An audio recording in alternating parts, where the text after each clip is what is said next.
here. We are, however, concerned because we do have information that suggests that Michaela has been communicating with various individuals on social media platforms, and we have some evidence that some of these individuals are adults and older than she is. So we're following all of those leads at this time and trying to do everything we can to locate her with cooperation from her family and the social media outlets and all the deputies and detectives in our surrounding agencies. So it's just a very quickly evolving situation.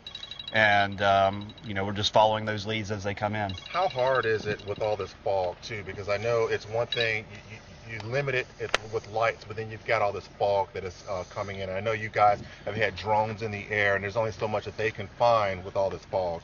That's correct. We have had our drones in the air, not only right here around the house, but in other areas where we've had possible locations. We sent out some emergency contacts throughout the neighborhood through a reverse 911 system, and we've had several possible sightings come in from that. So we deployed our drones to those areas. Very quickly, once we got on the scene, we did request some aviation assets. However, those aviation assets are grounded because of weather at this time. So our search from the air has been limited to the drones.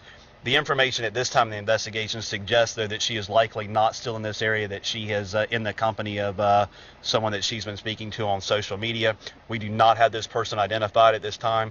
We do not know how old this person is, other than we do, based on what we can see, the content of the social media we've seen so far, we believe that this is a young man, but likely an adult man that she is with at this time. And possibly not a sex offender, because I know in many of these rural parts, from time to time, you'll encounter quite a few sex offenders that are registered in the area.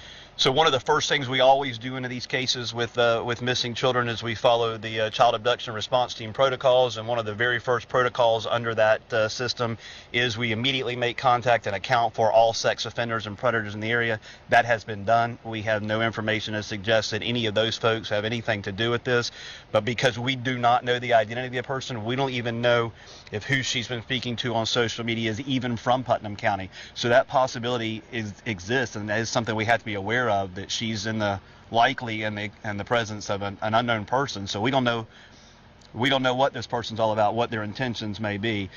She is obviously 11 years old. She looks 11 years old. There should be no mistake to anybody that she's in the company with how old she is.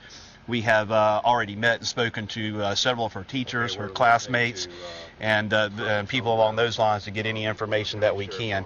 And like I say, we're just drawing that assumption at this time that she is with a young man because she's had very recent conversation on multiple social media platforms with an unidentified man. Colonel, what can you tell us about the context of those interactions? Is there any indication that there was a romantic aspect here?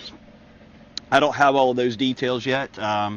The context of them does appear to be that they know each other in some way or form. So this may be, some friend of hers. But she is only 11, and she is active on this social media platform. But I don't know the details of that. We're working with the social media provider and with our attorneys to get the proper orders to get access to all of that. You said conversations on multiple platforms with the same person? Well, we don't know that they're all the same person, but she is active on multiple social media platforms. The one that we are most interested in is a very recent conversation on Snapchat.